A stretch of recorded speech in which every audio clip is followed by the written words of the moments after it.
آپس میں تفریق محلے کی بنیاد پر، مذہب کی بنیاد پر بھی تقسیم نہیں ہے، انسانیت کی بنیاد پر انصاف ملتا ہے۔ کاندھلا کے ایک بڑے بزرگ کا قصہ بہت مشہور ہے، اس دور کی بات بتا رہا ہوں میں، صحابہ کے دور کہیے گا صحابہ کے زمانے میں کیسے ہوگا۔ کاندھلا کے ایک بڑے بزرگ، لوگ حضرت مفتی الہی بخش کاندھلوی کہتے ہیں لیکن بعض لوگ کسی اور کا بھی نام لیتے ہیں، ان کو انگریز، بہت پہلے کے بزرگ ہیں، حضرت الیاس رحمۃ اللہ علیہ جو مبلغ ہوئے بعد میں تبلیغ کی جماعت کے بانی، ان کے بزرگوں میں جد اکبر میں سے تھے وہ۔ تو ان کے زمانہ انگریزوں کی حکومت تھی، کاندھلا میں ایک مسجد کا تنازع تھا، ایک مسلمان اور غیر مسلموں کے درمیان۔ غیر مسلم اس مسجد کو، اس زمین کو اپنی مسجد کہتے تھے، اسے مندر بنانا چاہتے تھے، مسلمان اس زمین کو اپنی زمین کہتے تھے، اسے مسجد بنانا چاہتے تھے۔ یہ جنگ تھی، انگریزوں کی عدالت میں یہ کیس پہنچا، اور مفتی صاحب کو جو بڑے بزرگ عالم تھے، ان کو انگریزوں سے اتنی نفرت تھی کہ مسلمانوں کے ملک پہ قبضہ کر لیا، انگریز کا چہرہ دیکھنا گوارا نہیں کرتے تھے۔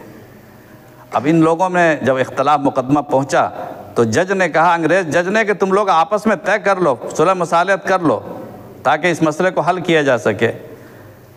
تو ہندوؤں نے کہا کہ ہم انہی لوگوں کے ایک بڑے مولانا ہیں، ایک بڑے مولانا بڑے بزرگ ہیں، ہم انہی کی گواہی قبول کر لیں گے، اگر وہ کہہ دیں گے، وہ جانتے ہیں ساری صورتحال، وہ کہہ دیں گے کہ یہ زمین مسلمان کی ہے کہ ہندو کی ہے، جس کو کہہ دیں گے ہم مان لیں گے۔ مسلمان تو بہت خوش ہوئے، چلو بھائی اپنے ہی آدمی گواہ ہے۔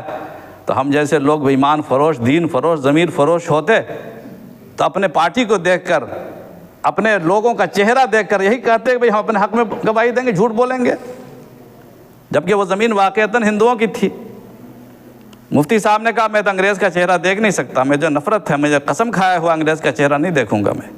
تو شرط عدالت میں بات رکھی گئی جج کے پاس، تو کہا کہ ٹھیک ہے، اپنا چہرے پر نقاب لگا لیں یا کسی ایسے طریقے سے آ جائیں جس میں میرا چہرہ ان کو نظر نہ آئے، وہ گواہی دیں گے، سارا مسئلہ ختم ہو جائے گا۔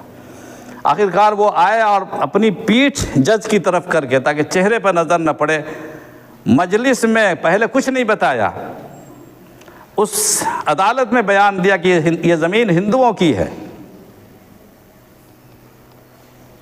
آج کے لوگ کہتے ہیں ایمانی حمیت کا تقاضا تھا کہ مسلمانوں کو کیس جتانا چاہیے تھا۔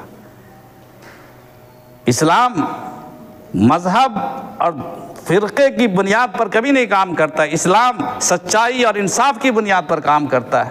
مسلمانوں میں تفریق کی کیا بات ہے؟ غیر مسلموں سے بھی اگر اختلاف ہے تو انصاف کی آواز بلند ہونی چاہیے۔ پانی پت پنجاب میں، اس کے بھی بعد کا قصہ ہی ہے، آزادی سے تھوڑے دنوں پہلے کی بات ہے۔